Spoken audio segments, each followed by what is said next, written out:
ফেনী ও নোয়াখালীতে কমতে শুরু করেছে বন্যা ও জলাবদ্ধতার পানি।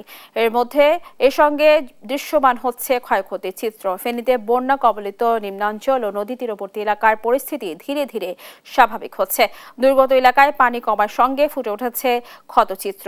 অনেক এলাকায় এখনো খাদ্য ও নিরাপদ পানির সংকট রয়েছে। এতে বানভাসী মানুষ নতুন করে ভোগান্তিতে পড়ছে। এদিকে নোয়াখালীতে অতিবর্ষণের ফলে সৃষ্ট জলাবদ্ধতা কমতে শুরু করেছে। তবে কবিরহাট ও কোম্পানিগঞ্জ উপজেলার প্রত্যন্ত গ্রামাঞ্চল এখনো পানিতে ডুবে আছে। এছাড়াও নোয়াখালী পৌরসভায় 9টি ওয়ার্ডের বিভিন্ন সড়কেও রয়েছে পানি। বন্যা দুর্গত এলাকায় কৃষি ও মৎস্য খাতে ব্যাপক ক্ষয়ক্ষতি হয়েছে।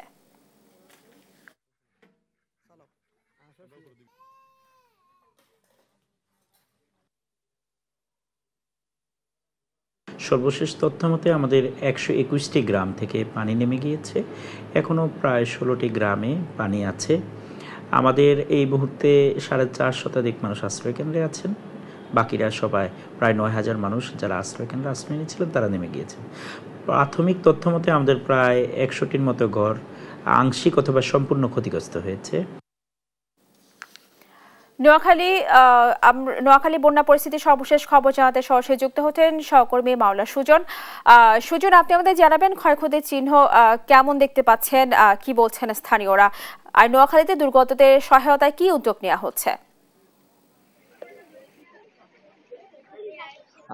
আপনাকে শুরুতে জানিয়ে রাখতে চাই যে অতিবর্ষণের ফলে নোয়াখালীতে যে জলাবদ্ধতার সৃষ্টি হয়েছে তা কিন্তু এখনো বহমান রয়েছে। তো তেমনই একটি এলাকা আমি দাঁড়িয়ে রয়েছি। আপনি দেখতে পাচ্ছেন যে নোয়াখালী পৌরসভার একটি চিত্র আপনি দেখতে পাচ্ছেন যে নোয়াখালী পৌরসভার 3 নং ওয়ার্ডের যে একটি চিত্র আপনি দেখতে পাচ্ছেন যে এখানে বিভিন্ন যে বাড়ির আঙ্গিনায় কিন্তু এখনো পানি যে জলাবদ্ধতা রয়েছে। একই সাথে বাড়ির সামনে কিন্তু যে পানির যে আপনি যে জলাবদ্ধতা সৃষ্টি হয়েছে অতি বর্ষার ফলে সেটি আপনারা দেখতে পাচ্ছেন। এই চিত্র শুধু এখানে নয়, নোয়াখালী পৌরসভার প্রতিটি ওয়ার্ডেই 9টি ওয়ার্ডে এই চিত্র রয়েছে। প্রতিটি 9টি ওয়ার্ডের যেসব যে অলিগলি রয়েছে, বিভিন্ন যে নিম্নাঞ্চলের বাড়ি রয়েছে, সেগুলো কিন্তু যে এইভাবে পানিতে সয়লাভ হয়েছে বলে আমরা জানতে পেরেছি। একই সাথে যদি বলি যে শুধু নোয়াখালী পৌরসভা নয়, নোয়াখালীর 6টি উপজেলা যে 57টি ইউনিয়ন জলাবদ্ধতার কবলে পড়েছিল সেগুলোর একই চিত্র আমরা জানতে পেরেছি। বিশেষ করে নোয়াখালীর কোম্পানিগঞ্জ এবং কবিরহাট উপজেলা কিন্তু এখনো পানিতে নিমজ্জিত রয়েছে। একই সাথে যে প্রান্তিক যে রাস্তাগুলো রয়েছে, গ্রামীণ যে সড়কগুলো রয়েছে, যে ওগুলো কিন্তু এখনো পানিতে তলিয়ে যাওয়ায় কিন্তু যোগাযোগ ব্যবস্থা যোগাযোগে এক প্রকার দুর্ভোগে পোহাতে হচ্ছে প্রান্তিক জনগোষ্ঠীর মানুষকে।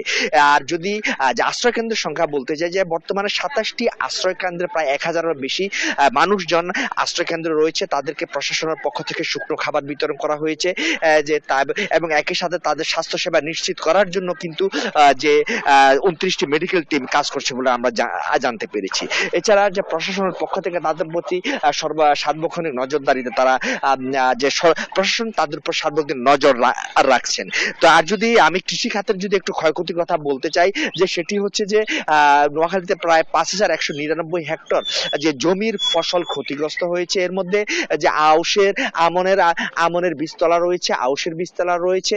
একই সাথে যে গ্রীষ্মকালীন এবং শরৎকালীন যে শাকসবজির আবাদ, সেটিও কিন্তু পানির তলায় কিন্তু নিমজ্জিত রয়েছে। ফলে কিন্তু যে সামনে যে রবি মৌসুম আসছে এবং শাকসবজির মৌসুম আসছে, সেটি কিন্তু বাজারে একটা সংকট সৃষ্টি হতে পারে এবং কৃষকরা কিন্তু যে লোকসানের কবলে পড়তে পারেন। কেননা এই পানি নেমে যাওয়ার পর তারা হয়তো পুনরায় আবার তাদের বীজ রোপণ করবেন, কিন্তু সামনে যে আবার বর্ষা মৌসুমের যে দীর্ঘ সময় রয়েছে, সেটিতে যদি আবার এই ধরনের জলাবদ্ধতার সৃষ্টি হয়, কিন্তু তারা যে বারবার ক্ষতির সম্মুখীন মতো। এক্ষেত্রে তারা জানিয়েছেন যে দীর্ঘস্থায়ী জলাবদ্ধতা যাতে সৃষ্টি না হয়, এ থেকে তারা পরিত্রাণ চান, টেকসই তারা একটি যে দীর্ঘস্থায়ী সমাধান চান। আর নোয়াখালী পৌরবাসী যেটি বলছে যে নোয়াখালী পৌরসভার মূলত জলাবদ্ধতা সৃষ্টি হয়েছে যে পৌরসভার যেসব খাল রয়েছে, যেসব খালি জায়গা রয়েছে, জলাশয় রয়েছে, এগুলো অবৈধ দখলে থাকা কিন্তু এই জলাবদ্ধতা দীর্ঘ সৃষ্টি হচ্ছে। এই অবৈধ দখল মুক্ত করা গেলেই কিন্তু যে নোয়াখালী পৌরসভা থেকে কিন্তু যে জলাবদ্ধতা দূর হবে। তো এই যে জেলা আবহাওয়া অফিস জানিয়েছে যে নোয়াখালীতে আগামী 24 ঘন্টায় কিন্তু যে বৃষ্টির সম্ভাবনা রয়েছে এবং এই বৃষ্টি হলে কিন্তু জলাবদ্ধতা একটু ভারী প্রকট আকার ধারণ করতে পারে। এ হচ্ছে জলাবদ্ধতা নিয়ে আমার কাছে সর্বশেষ।